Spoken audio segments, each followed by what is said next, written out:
İstanbul, binlerce yıllık medeniyetlerin buluşma noktası, iki kıtayı birleştiren eşsiz şehir.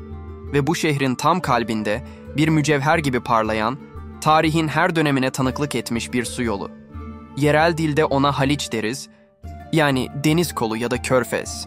Ama dünya onu çok daha şiirsel, çok daha gizemli bir isimle tanır, Altın Boynuz. Peki, nedir bu ismin sırrı? Neden basit bir körfeze böylesine değerli, böylesine efsanevi bir ad yakıştırılmış?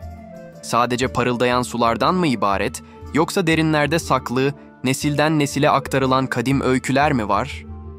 Hazırsanız, Haliç'in o altın ışıltısının ve merak uyandıran boynuzunun ardındaki efsanelere ve gerçeklere doğru büyüleyici bir yolculuğa çıkalım. Her şey, Haliç'in o kendine has, kıvrımlı formunda başlıyor. İstanbul haritasına şöyle bir baktığınızda, Avrupa yakasına doğru zarifçe sokulan bu su yolunun gerçekten de bir boynuzu andırdığını fark edersiniz.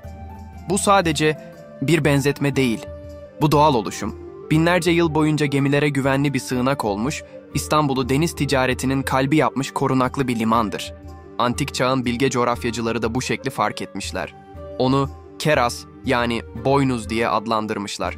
Hatta ünlü Strabon, Haliç'i birçok küçük koya ayrıldığı için bir geyik boynuzuna benzetmiş. Düşünsenize, daha o zamanlardan bu boynuz şekli ne kadar dikkat çekiciymiş.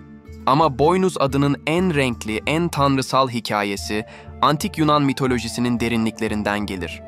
Efsaneye göre, tanrıların kralı Zeus, güzeller güzeli Io'ya gönlünü kaptırır. Fakat kıskanç karısı Hera'dan çekindiği için Io'yu kar beyazı bir ineğe dönüştürür. Hera aldanmaz tabii, bu masum ineğin peşine bir at sineği takar. Zavallı Io, sineğin eziyetinden kaçarken dünyayı bir uçtan bir uca dolaşır. İşte o meşhur Bosforus, yani inek geçidi. Adı da bu kaçıştan yadigardır. Ve bir gün Io, bitkin halde, tam da bugünkü Haliç'in kıyılarına varır. Orada, Kağıthane ve Ali Beyköy derelerinin sularıyla buluştuğu yerde, Zeus'tan olan kızını dünyaya getirir. Keroessa. Keroessa, boynuzlu olan anlamına gelir. İşte size boynuz isminin tanrısal bağlantısı. Hikaye burada bitmez. Keroessa büyür, güzelliği dillere destan olur ve deniz tanrısı Poseidon'dan bir oğlu olur. Bizas. Bizas, geleceğin Konstantinopolis'i yani İstanbul'u kuracak olan kahramandır. Ve rivayet odur ki Bizas, annesi, Keroessa'nın onuruna, onun doğum yaptığı bu eşsiz koya Keras yani boynuz adını verir. Böylece Haliç'in boynuzu sadece coğrafi bir şekil olmaktan çıkıp tanrıların ve kahramanların dokunduğu kutsal bir mirasa dönüşür. Peki ya altın? Bu değerli maden, bu büyülü isme nasıl dahil oldu? İşte burası hikayenin daha da parıldadığı nokta. En göz alıcı sebep elbette güneşin Haliç'in sularıyla yaptığı o muhteşem dans. Özellikle gün doğumu ve gün batımında Pera tepelerinden vuran ışıklar körfezin sularını adeta erimiş altına çevirir. Bu manzarayı bir kez gören altın yakıştırmasına hak vermeden edemez. Ama altın sadece bir yansımadan ibaret değil. Antik çağlarda Haliç kelimenin tam anlamıyla bir bereket boynuzuydu. Ama içi meyve değil, balık doluydu. Özellikle palamut sürüleri.